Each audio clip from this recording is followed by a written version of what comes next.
All right, so thank you so much, Madge, for joining me. For those who don't know Madge is the creator of That Grieving Girl on Instagram, a community page for anyone experiencing child loss or going through the waves of grief after losing a child, which is obviously something that no parent ever wants to go through. But unfortunately, the statistics are that around 1 in 4 of us experience pregnancy loss. With our children, we never know what's going to happen. We hope that we're going to have, the perfect rainbow journey, but we don't know. So I think it's amazing that you have created this community. So Majella, which one do you want Yeah, today? Madge? Madge is fine. Yep, I was Madge is like, what I don't go call her by. Magic Madge. Don't call her Magic Madge. It's But okay, yes, yeah, Magic. thank you so much for joining me. No, you're fine.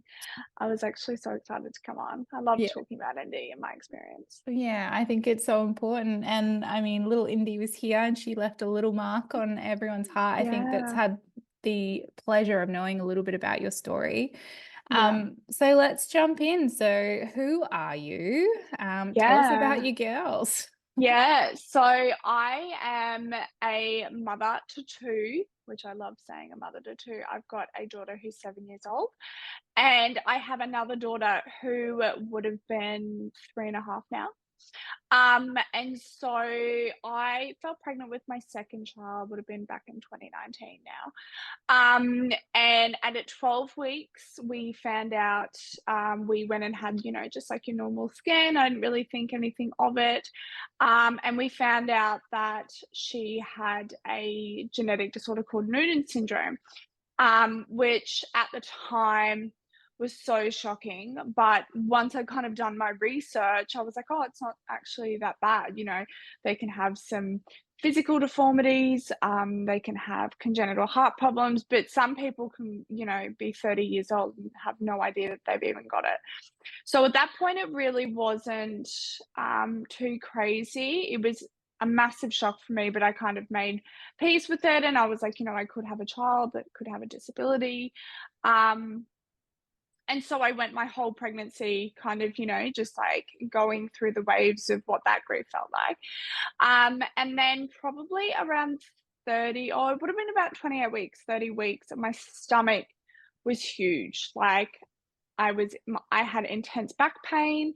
Um, my skin was just so stretched. And I said to my partner, I said, something's just not right here. Like I just don't, I would come home crying every single day because I was in so much pain. Mm. And so one night we went to the hospital, and I think I would have been, 30 weeks at that point. And so we'd known that she'd had Noonan syndrome. We'd done all of the testing. It was definitely confirmed. So I'd gone to the hospital, because I was like a emergency type patient, high risk. And so they said they just monitored me and they kept me in hospital, I think, for 2 weeks. Because we were high risk. And one night I was in there, and I think they woke me up about 2 a.m. and they said, we have to take you into emergency C-section because we can't find the heartbeat. It's really, really dropping. That would have been like 2 in the morning. So they rushed me in to get that. And what happened was, when they did the C-section, they actually found out that she had something called hydrops, or she developed hydrops in the really late stages of the pregnancy. And hydrops is where basically the baby, like lymphatic fluid, they get a thing called edema. So the lymphatic fluid just swells their body up. Like she was born at 32 weeks and she would have been the size of, two full-term babies. She was massive. And it was really hard at that point because they had no idea that she had hydrops. They only realized once they'd actually taken her out. So they had to call like the head of NICU at that time and get him to come in because no one could get the life support tube down her throat because she was so big, and no one had any idea that she was this sick. So we were in hospital for 3.5 weeks with her, and with hydrops, it's this thing where if you don't know the cause of it, it's really, really hard to treat. And so we knew that children with Noonan syndrome a lot of the time do develop hydrops. A lot of children with Down syndrome develop hydrops. It's like its body kind of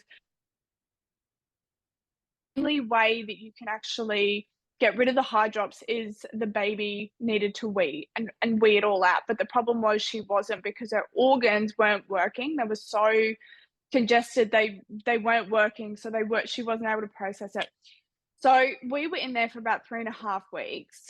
And even in that time when we were in hospital with her, I had high drops. I had like a mirror syndrome of high drops. So I was in there probably about 2 weeks, I would say.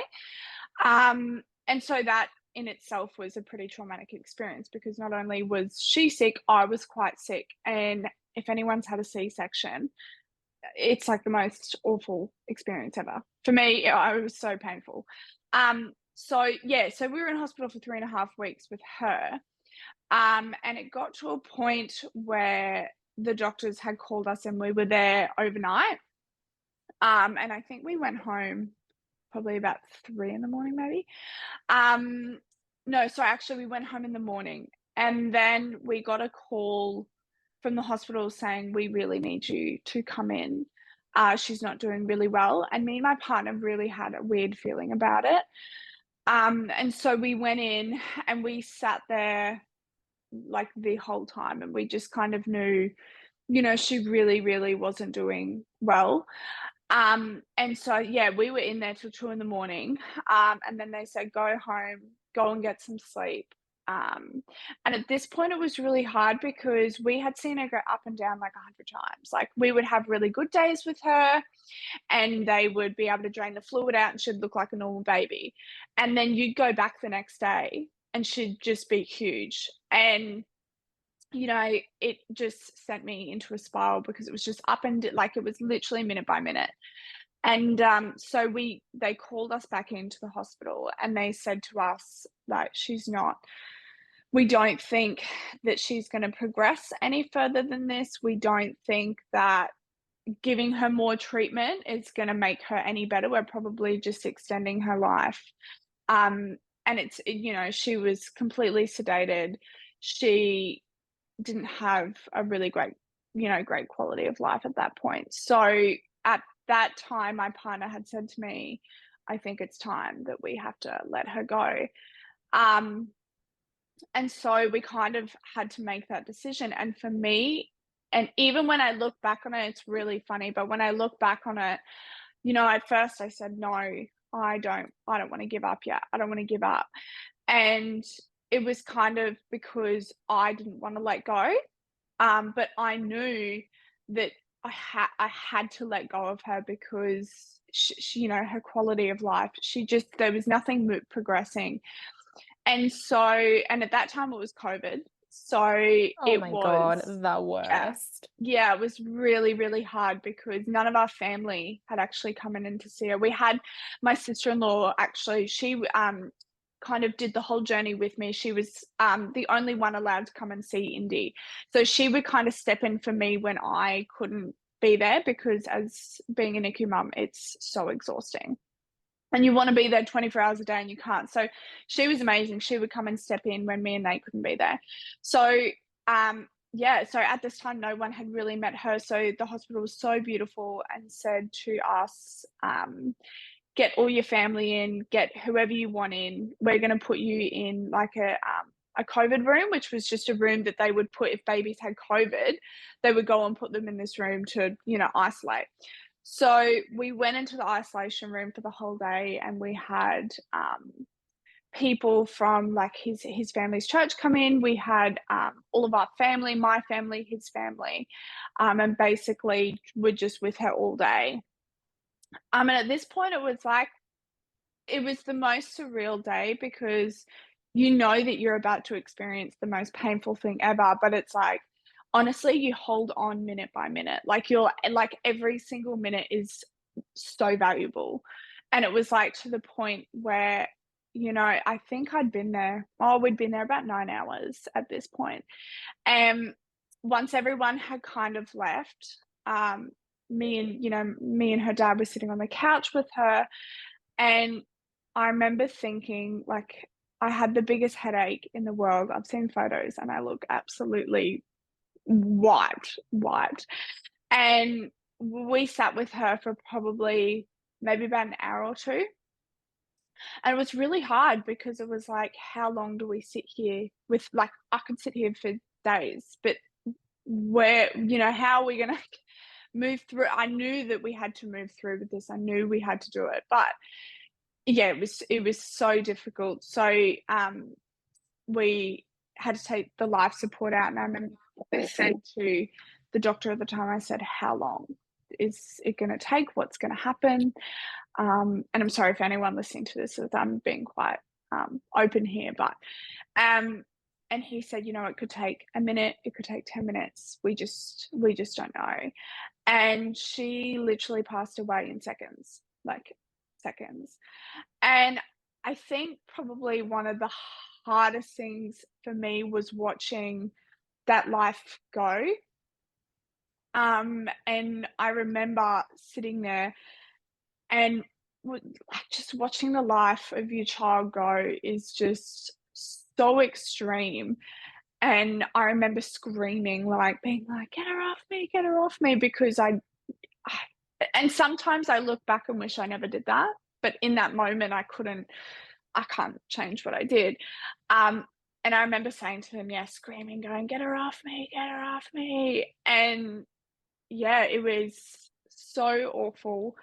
Um, and I remember, and I don't know if anyone has ever is listening who is potentially in a situation prior to this, but I had the worst headache I've ever had in my whole entire life. Like, it was the most insane migraine.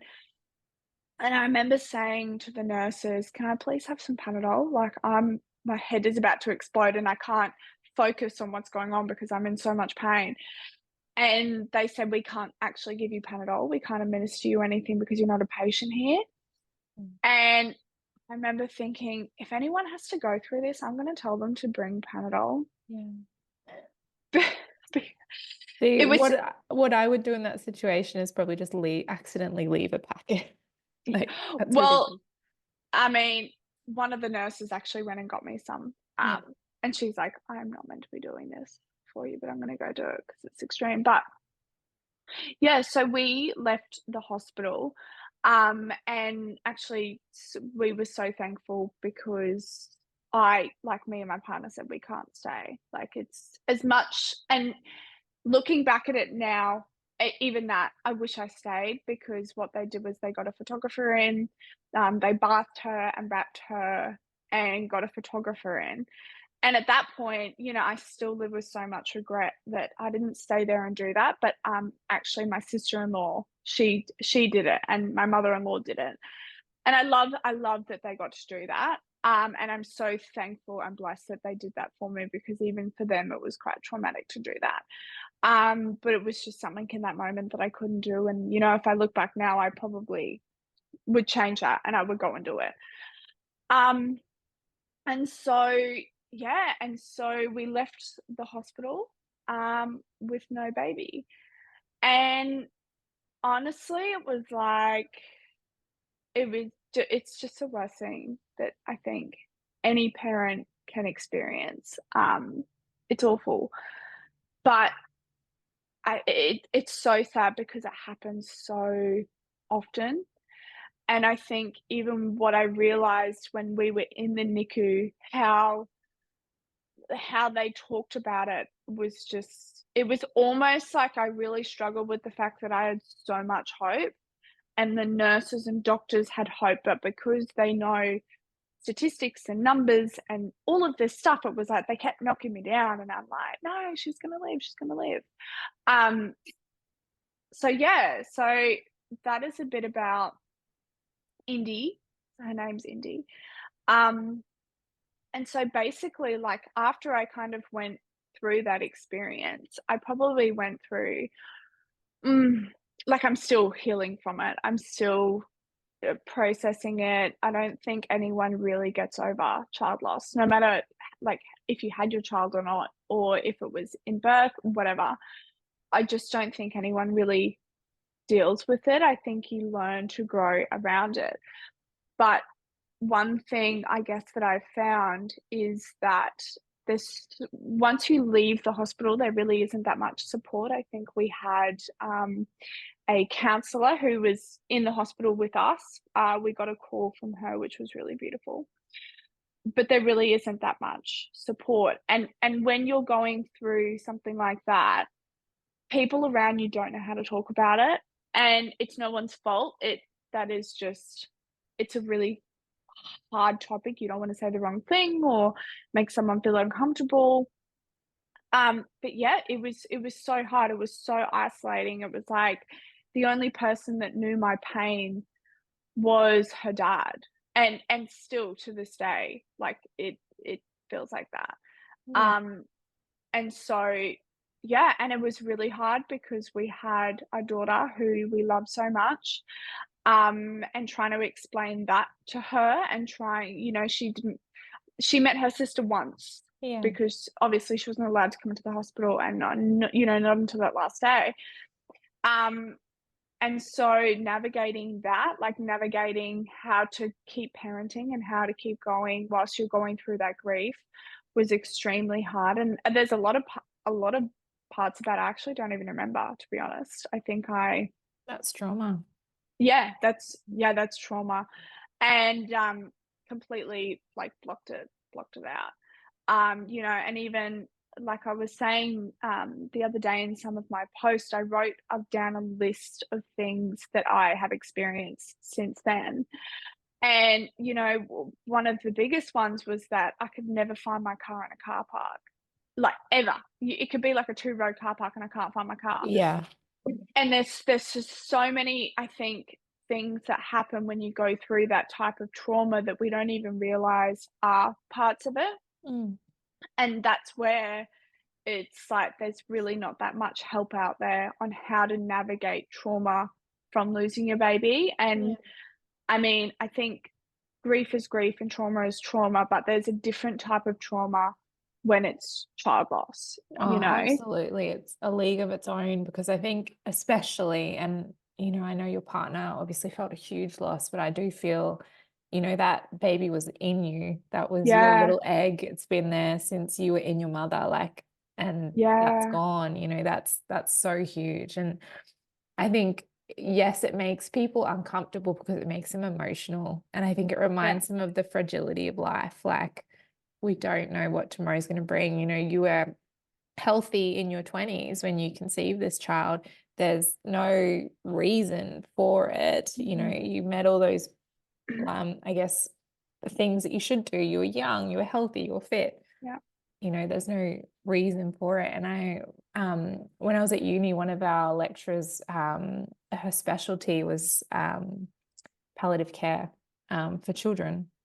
And she said, this is going to make everyone in the room uncomfortable, but when I worked in that area, it was no one ever spoke to a parent about what that actually means. yeah, yeah, And they feel so alone and so isolated. And even sitting here, I can almost feel the love you have coming out of you in that story. Like, I just wanted to love her and I couldn't yeah, do that. Like, that's huge. And yeah, I think even just anyone who's watching this or hears this and hears your story and knows that there's one other person on the planet, you know, there's a lot more than that. But the way you yeah, yeah. articulate it and you share that story so gorgeously is amazing. Um, how how long do you think it took before it sort of sunk in? I mean, you said you were saying before the podcast, it's been 3 years now, Yeah. and your beautiful little girl should be 3.5. When do you think it started to sink in? Like, I've got to actually process this. I think, I mean, for me personally, probably about a month in was it that I actually was like, "Shit, this is real life. This is how," I would wake up and have dreams, and I remember so vividly, I woke up and had this dream that she was still alive, and I woke up and it broke me because I was like, "She's not alive," and it was just a dream, and it was like, you really you have to kind of keep reliving it every single day for a while. Um, and I had my family members come and completely empty out her nursery before we got home because I said, "I can't see a single thing of what it was meant to be. I can't see it." So they emptied it all out, and it probably wasn't a few months later that I actually went to go and find that stuff. But I think for me, it was actually really hard because 6 months after she passed away, my mum fell into, like, a really, really deep depression. She's had depression my whole life and pretty chronic. And she fell into, like a chemical super deep depression, and, one day my sister called me and she said, "Oh, Mum's thinking about committing suicide." Once again, trigger warning for anyone listening to this. Um, and so I kind of went into, like, fix it mode with my mum because my sister at the time wasn't living in Brisbane, and, my siblings kind of weren't able to help my mum like I was. So I basically took on the role of carer for my mum, and I would take her to all of her appointments. She was in the psych ward for 3 months, so I would be there every single day. I went and bought clothes and just took on everything. And so that, I think, really distracted me from what I was going through. And I mean, I look back at I wouldn't change it because I kind of, like, saved my mum's life during that time. And, I remember saying to my mum, like, "Mum, you can't," like, we're in the psych ward, and I said, "Mum, you can't kill yourself because I've just lost my daughter and I can't deal with losing you." And so I took on that role probably as a distraction, but I mean, also there was no one else to do it. I had to do it. And so I think that almost somewhat got me out of it in a sense, which, as we know, did not get me out of it, just distracted.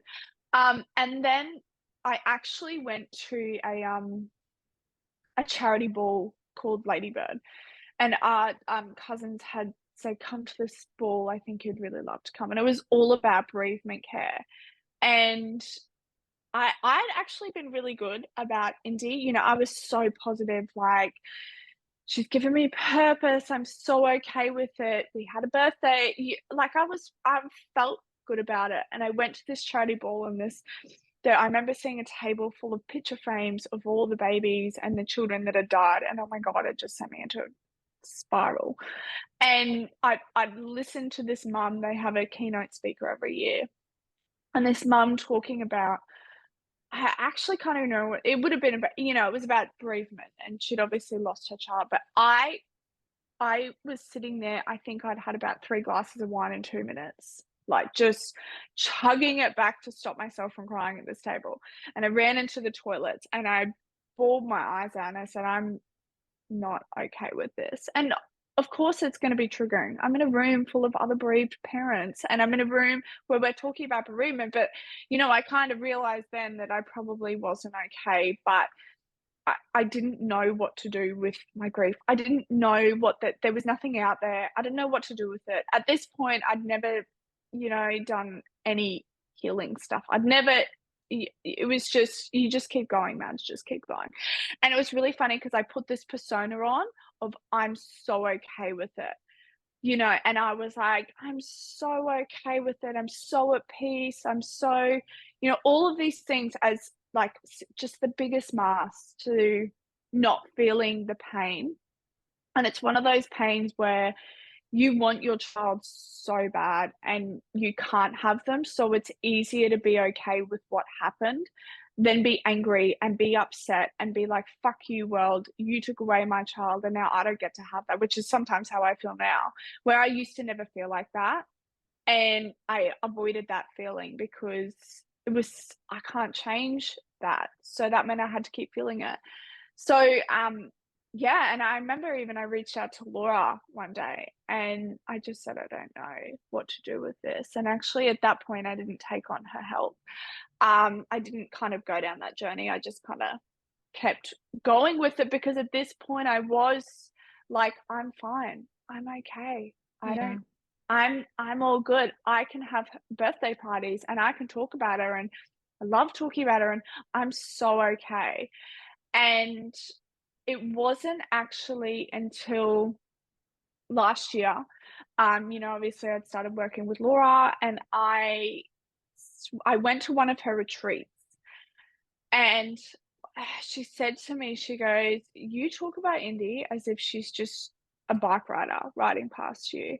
And it triggered the shit out of me. Like, I was like, "I don't talk about my dead daughter like that." And then I was like, "I do." Like, I take the emotion out of it somewhat, and it used to freak people out how easily I could talk about it, and how I was so happy, and, things like that. And anyway, I went to this retreat, and it just brought everything up. Like, I've never felt this grief for my child since she died at all. Like, this past year, I've cried more about Indy than I ever have in the 3.5 years nearly she's been gone.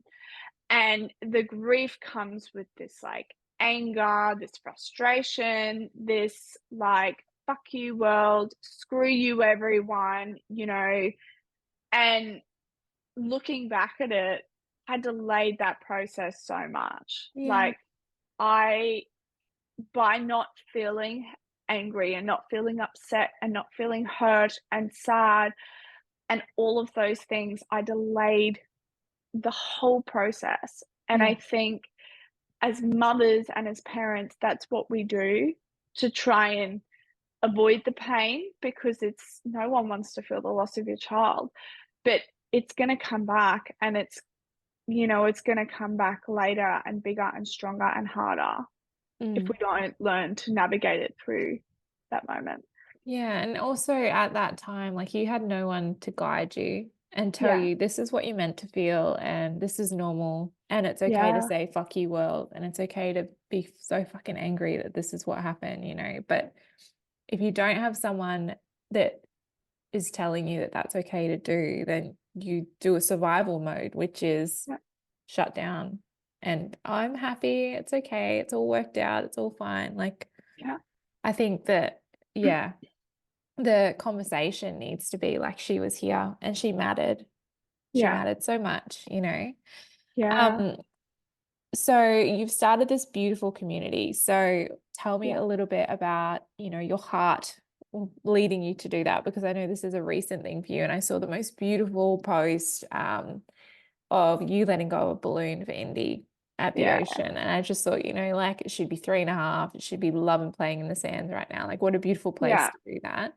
Tell Yeah. me how you started that community and what your goal is there. Yeah. So I think I'd worked with Ladybird for a little bit. After I went to that charity, I rang them and I said, "I want to do whatever I can to help you guys. Like, I feel like this is so important." And I felt this passion and this fire in my body. And so I'd worked with them on the charity ball that they run, and things like that. And then as time went on, I was just like, and it's probably because of where I've been on my healing journey, and I guess what I've learnt about healing and about feeling and about how to move through emotions and process emotions and all of that stuff. And I said, this would be so amazing for the mother like me who's just lost their child, that not only doesn't know how to deal with the trauma from the grief of losing your child, but trauma in life, trauma from life in general. Um, and I think for me, it was like, if I had something like this back then, that was a guide, was like telling me that feeling those things are okay, that all of the crazy, weird thoughts that I had, like, I remember I had one thought going, like, I literally was like, can I even call myself a mum to two? Like, is Indy classified as my child? And that was in the early stages, and it rattled me. And I can guarantee you there'd be that many other mums with a similar thought, even losing a baby in utero. Um, and so I was like, I want to build this community of women and parents who had lost their children, because there's just nothing out there, but I want to do it in a way that's empowering them, and making it okay to talk about all of the weird, the really taboo stuff and teaching them how to move through it in a way that we're not generally taught. I saw a psychologist once. I'd lost Indy, and when I was going through with my mum, and I saw a psychologist, and I remember I'd seen her for probably 4 sessions. And what I noticed was that, like, honestly, sometimes it felt like I was counseling her. Like, honestly, it was just no help. And when Yeah. people go, "Have you seen a psychologist?" I'm like, yeah, no, I don't rate it." And it was because, like, no one with lived experience can understand what you've been through to then guide you through that themselves. Yeah. And for me, that's what I found. Like, I was like, I have so many people who can, try and talk me through it. But I had a conversation with one woman once who I was matched up through this peer mentor program, and she was so much help. She had no doctorate degree, she had nothing, but she'd lost her child. And so when the reason I built it was because I was like, the way to help another mother is be another mother who's walked that journey and who is 3 years on, 4 years on, 5 years on, whatever it is, but further ahead than the woman who's just left the hospital with no baby. Yeah. Because it's so lonely and it's so isolating, and no one knows how to talk about it. And I think probably the hardest part for me, and I celebrate Indy so much. I release a balloon for her every single year. I have a birthday party for her every single year. And some people found that really, I know at first some people found that a little bit, I don't know even the word. They just were like off guard because I was celebrating my daughter that was dead. And, my mum had actually lost her child before me, and she'd done it the complete opposite way. She doesn't like to talk about him.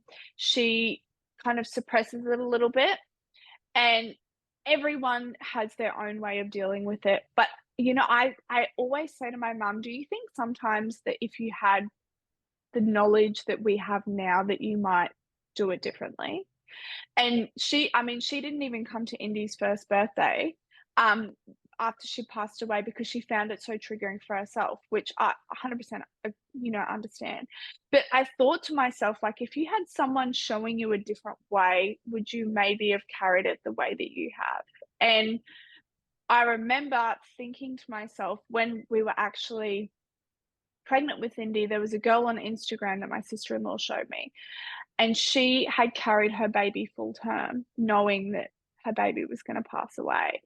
And this is when we first found out about Indy.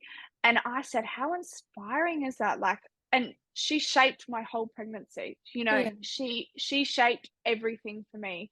And so it was like, if I could be that person for someone on the other side of it that needs that person as guidance, or to see how it can be. And where I'm at now, that mother who's just left the hospital, who's like, "I can't eat, I can't leave my bed, I'm showering 10 times a day," to know that it does get better. And to know that you can keep moving through it, and you will keep moving through it, because there's so many of us that have done it and are here. Yeah. And And so I think, yeah. I love what you said earlier about, you don't think grief, the loss of a child, you ever get over it. You just learn to live your life around it. Yeah. And I think that's so powerful because you've got so much love with nowhere to go right Nowhere to now. go. Yeah, yeah. Yeah. And I mean, do you celebrate Indy with Dakota? Does Dakota understand that now she's a Yeah, little bit older? yeah, yeah. It was really funny when we first, lost her. I had this really big thing about saying to Dakota that your sister has died, and she knew it. She knew her sister didn't come home, and it's actually something I would change now because, knowing what we know now, I protected Dakota. I tried to protect Dakota so much rather that, I'd never let her see me cry. I would never any of that. And so I would tell Dakota, like, she'd ask me and I would avoid the question. And she got really confused for a really long time and would say, "Mum, can we go to the hospital to visit Indy?" And it would trigger me, it would upset me.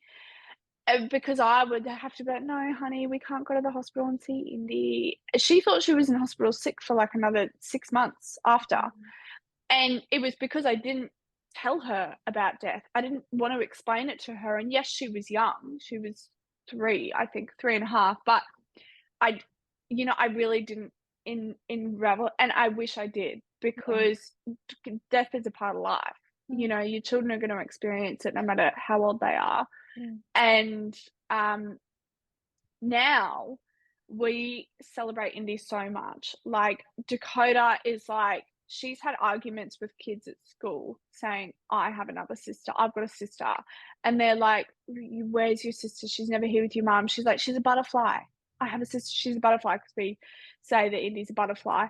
And she's had arguments with kids at school about it and gets really defensive. I've seen her get so defensive. So she has this amazing relationship with Indy, and I mean, that's probably because I've really, like, we've just emphasized it. We were at a cafe the other day and we saw 2 butterflies, and I said, "Hi, Indy," and Dakota sat there and talked to Indy. And for us, it's like, I always say to her, like, "You have a beautiful sister up in heaven. She's a butterfly angel," and it's like she has a relationship with Indy even if she isn't here, and I think that's what's so beautiful about involving your kid in that experience, that's their sibling too, and they can have a relationship with them even if they're not physically here. Yeah. And we don't know what kids feel either. I mean, you can trip down spirituality lane, but you have Yeah, no idea really what they're experiencing. They're just so open and full of love. Like, I think that is such a beautiful way to honor her. yeah. Now your beautiful community that you're starting, are you going to be running groups for parents? Are you hoping to be able to provide that mentorship support? Like, what's that looking like for you? Yeah, so I'm in the works at the moment of creating, a grief the first thing I wanna create is a grief journal. So I actually said, because I couldn't remember the first 30 days, I have no idea. I've got in my phone notes about when I was in hospital of Indy's diagnosis, and I look back at it all the time. Like, I just love reading that side of it and bringing her to life. And so what I've actually built is a grief journal that basically allows you to write your top priorities for the day, your low priorities, what you need, how you're feeling, and then journal prompts to go through. And I want to build it basically as like a diary of that time. So one, they can, offload all of that emotional stuff that they're feeling and put it somewhere. And then as well, so they've got that to look back on, because the one thing I always regret was I never had something like that, because I don't remember how I was. I don't remember how I felt. I um had nothing. I don't barely remember it. Mm. It's And wild, isn't it? The brain's trying to protect you, so it just closes yeah, the door. yeah. And I wish I had something like that. And then what I'm wanting to build in the back end is definitely like a grief support group for mothers. And I'm building like a 6-week program. So um, once that's all kind of finalized and everything like that, I will put that up on the Instagram. But that is my hopes, to do a program like that, because I just believe that the best support that you will ever get as a grieving mother is the support from another grieving mother and someone else that has lived experience. Because, yeah, it's hard to talk to people about it. And you Yeah. want someone to talk to people, to talk to someone about it. And it's hard when you've never experienced it yourself, to be there in the way that you would want to be there for someone else. Yeah. Oh, you are such an angel, Madge. And Oh, I think that this is such a powerful topic, and the way you own it and you say her name and you're like, you know what, I fucking hate the world some days. Like, yeah. that's so powerful, because I think people feel shame for feeling that way, even though it's a part of the grieving process. But, shame can only live in the darkness. It can't live in the light. And I love that you are being so open and raw with your community. There's a Yeah, yeah. lady here in Brisbane. She runs It's From Elsie. you've probably seen it online, possibly. Her Oh, daughter passed away in the NICU, and she started a charity just providing reading books for parents to yeah. read to their babies. Oh, I love that. Yeah, she's so gorgeous. So I'm going to donate $100 from today's podcast to go towards that. Oh, But yeah, I think thank you so much for coming on. Thank you so much for sharing Indie with us, a little snippet of your little star. oh, And yeah. I'm so glad that you are really diving deep into your grief and processing that. Yeah. Yeah. We are getting through it one day at a time. And I hope that through me processing what I need to process and me going through my grief journey, I'm able to embody like the tools and what I did to be able to teach another woman how to do the same thing, because it's such a hard thing to experience. But if you can get through it and find the other side of it, it's like you become the most strongest, powerful mother ever. Yeah. I was like doing a breathwork thing the other day, and for so long I had worn strength as a badge of honor. Like I've been through a lot of shit. And I always wore how strong I was as a badge of honor. And once I lost my daughter, and I would be really sad all the time and cry, and I thought, I'm not strong anymore. I don't have that strength that I used to. And recently, I got this really big download, and I was like, you are so fucking strong. Like, you are the absolute pillar of strength. Like, if you can navigate the waves of child loss, which is the most torturous kind of grief there is, if you can navigate that and come out the other side of that, like that is just like the highest pillar of strength right there. And for years, I thought, I'm not strong. I've lost my power. I've lost my strength. And I was like, hell no. You were the strongest mother.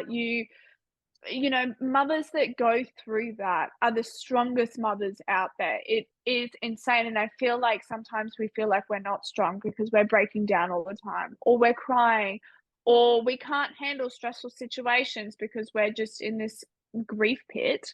But no, we're like stronger than everyone Yeah. because Fuck we've yeah. said goodbye to our children, which is awful, but it gives you this innate amount of strength.